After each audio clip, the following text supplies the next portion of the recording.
Guys, ayan, tayo ay mag-check ng blood sugar ni mother. Kasi every 3 days chine-check ko siya ng kanyang blood sugar. Guys, ang mga gagamitin natin.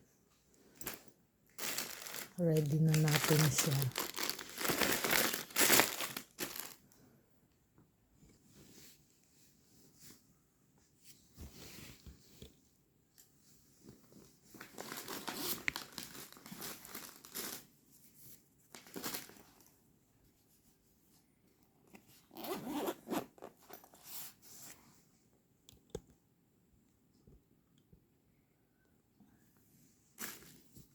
Yan ang ating mga gagamitin.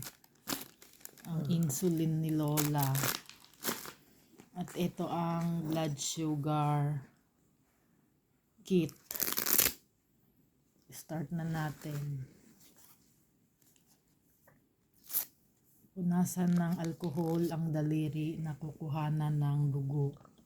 So dito ko siya anuhan sa hinlalaki. Mapuyaw tong.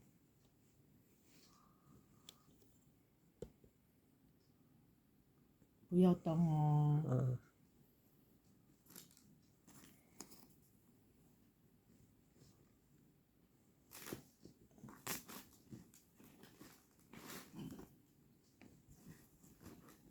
Ito yung strips.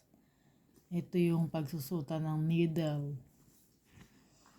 At ito yung blood test, blood sugar test.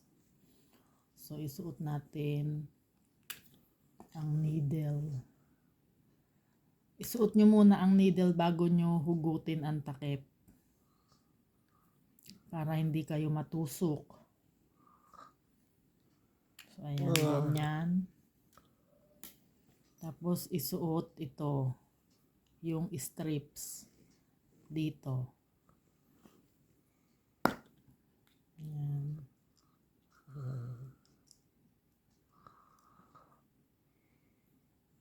$50 ang laman nito. Isuot mo siya dyan.